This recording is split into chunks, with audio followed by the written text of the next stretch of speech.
Assalamualaikum warahmatullahi wabarakatuh. Ustadz, saya mau tanya, saya mendengar bahwa ada zakat profesi. Ini saya punya uang, bagaimana saya mengeluarkannya untuk zakat profesi saya, Ustadz? Waalaikumsalam warahmatullahi wabarakatuh. Terima kasih Bapak atas pertanyaannya tentang zakat penghasilan atau zakat profesi. Bismillahirrahmanirrahim. Alhamdulillahirabbil alamin. Wassalatu wassalamu ala asyrafil anbiya wal mursalin wa ala alihi wa sahbihi ajma'in. Alhamdulillah, pada saat ini kita masuk ke hari ke-7 bulan Ramadan. Ada pertanyaan dari salah satu jamaah tentang zakat profesi atau zakat penghasilan.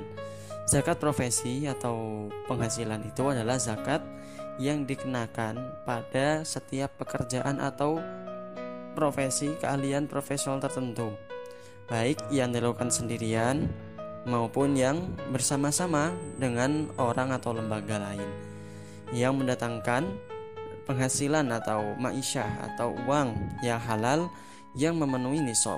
Atau nisab itu apa? Batas minimum untuk wajib zakat. Contohnya adalah penjabat, pegawai negeri, swasta, dokter, konsultan, advokat, dosen, makelar, dan lain sebagainya. Hukum zakat profesi ini berbeda pendapat ya antara ulama fikih. Mayoritas ulama mazhab 4 tidak mewajibkan zakat penghasilan pada saat menerima, kecuali sudah mencapai nisab atau sudah sampai 1 tahun atau 1 khol ya, 1 putarannya. Namun para ulama mutaakhirin seperti Syekh Abdurrahman Hasan, Syekh Muhammad Abu Zahra, Syekh Abdul Wahab Khalaf, Syekh Yusuf Al-Qardawi dan lain sebagainya itu menegaskan bahwa zakat penghasilan itu hukumnya adalah wajib. Hal ini mengacu pada pendapat sebagian sahabat dari riwayat Ibnu Abbas, Ibnu Mas'ud dan Muawiyah, tabi'in, tabi'in dan ahli fikih lainnya. Dan juga berdasarkan firman Allah Subhanahu wa taala dalam surat Al-Baqarah ayat 267 yang artinya, hai orang-orang yang beriman, nafkahkanlah sebagian dari hasil usahamu yang baik-baik. Juga berdasarkan sebuah hadis sahih riwayat Imam Tirmidzi bahwa Rasulullah SAW bersabda, keluarkanlah olehmu sekalian zakat dari harta kamu sekalian. Dan hadis dari Abu Hurairah radhiyallahu an bersabda, sedekah hanyalah dikeluarkan dari kelebihan atau kebutuhan. Tangan di atas lebih baik daripada tangan di bawah. Mulailah dalam belanjakan harta dengan orang yang menjadi tanggung jawabmu. Teman-teman sekalian, jika kita mengikuti pendapat ulama yang mewajibkan zakat penghasilan, pertanyaannya, lalu gimana Ustaz cara mengeluarkannya? Dikeluarkan penghasilan kotor atau penghasilan bersih neto ya? Kalau kotor tuh bruto, kalau yang bersih neto. Ada 3 wacana tentang bruto neto seperti yang nanti saya sampaikan. Dalam buku fikih saya membaca dari karya Dr. Yusuf Qardawi, bab zakat profesi dan penghasilan, dijelaskan tentang cara mengeluarkan zakat penghasilan. Kalau kita klasifikasi ada 3 wacana. Yang pertama, pengeluaran bruto, yaitu mengeluarkan zakat penghasilan kotor. Artinya, zakat penghasilan yang mencapai nisab 85 gram emas dalam jumlah setahun dikeluarkan 2,5% langsung ketika menerima sebelum dikurangi apapun. Jadi misalkan kalau dapat gaji dalam sebulan kita mencapai 2 juta dikali 12 bulan maka sama dengan 24 juta. Berarti yang dikeluarkan langsung 2,5 dari 2 juta setiap bulan, atau 5 sama dengan 50.000, atau boleh dibayar langsung akhir tahun, diropel langsung ya, satu haul itu 1 tahun sebanyak 600.000. Hal ini juga berdasarkan pendapat Az-Zuhri dan Auza'i. Beliau menjelaskan, bila seseorang memperoleh penghasilan dan ingin membelanjakannya sebelum bulan wajib zakat datang, maka hendaknya ia segera mengeluarkan zakat itu terlebih dahulu dari membelanjakannya. Ini dari Ibnu Abi Syaibah dalam kitab Al-Musannif ya, ini kitab Al-Musannif ini. Dan juga mengkiaskan dengan beberapa zakat yang langsung dikeluarkan tanpa mengurangi apapun, seperti ternak, emas, dan juga rikas.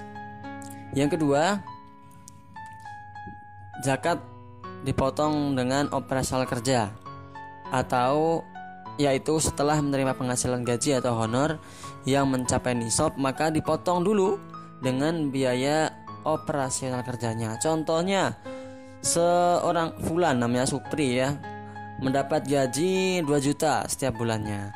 Lalu karena Supri ini kerja, dia butuh transport, butuh makan sebanyak 500.000, maka sisanya 1,5 juta. Maka zakat dikeluarkan adalah 2,5% dari 1,5 juta, maka sama dengan per bulannya 3.750. Hal ini kenapa? Ini dianalogikan dengan zakat bumi dan kurma serta sejenisnya, bahwa biaya dikeluarkan lebih dulu baru zakat dikeluarkan dari sisanya. Itu adalah pendapat Imam Atha ya, dan lain-lain. Dari itu, zakat hasil bumi ada perbedaan persentase antara yang diairi dengan hujan yaitu 10% dan yang melalui irigasi sebanyak 5%. Yang ketiga adalah pengeluaran neto atau zakat bersih, yaitu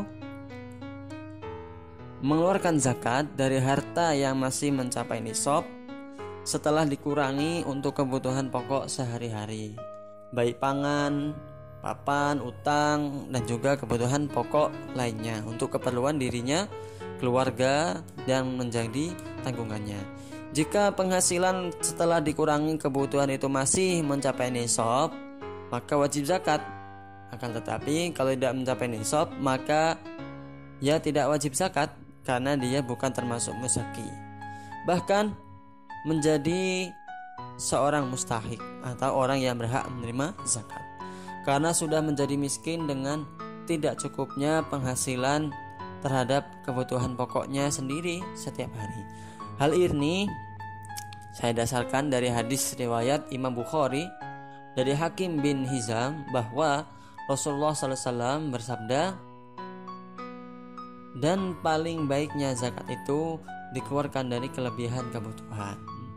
Lihat dari Dr. Yusuf Qardawi ya, dari fikih zakatnya, halaman 486. Kesimpulannya, seorang yang mendapatkan penghasilan halal dan mencapai nisab yaitu 85 gram emas, maka wajib mengeluarkan zakatnya 2,5%. Boleh dikeluarkan setiap bulan atau di akhir tahun. Sebaiknya zakat dikeluarkan dari penghasilan kotor sebelum dikurangi kebutuhan yang lainnya. Ini lebih afdol ya, karena khawatir ada harta yang wajib zakat tapi tidak dizakati ya, tentu akan mendapatkan azab Allah baik di dunia dan di akhirat. Juga ini penjelasan dari Ibnu Rushd bahwa zakat itu ta'abbudi atau pengabdian kepada Allah, bukan hanya sekedar hak mustahik, tapi ada juga sebagian pendapat ulama membolehkan sebelum dikeluarkan zakat dikurangi dulu biaya operasional kerja atau kebutuhan pokok sehari-hari. Semoga dengan zakat harta kita menjadi bersih, berkembang, rezekinya juga berkah, bermanfaat, dan menyelamatkan pemilik dari rezekinya dari siksa Allah. Amin ya rabbal alamin. Assalamualaikum warahmatullahi wabarakatuh.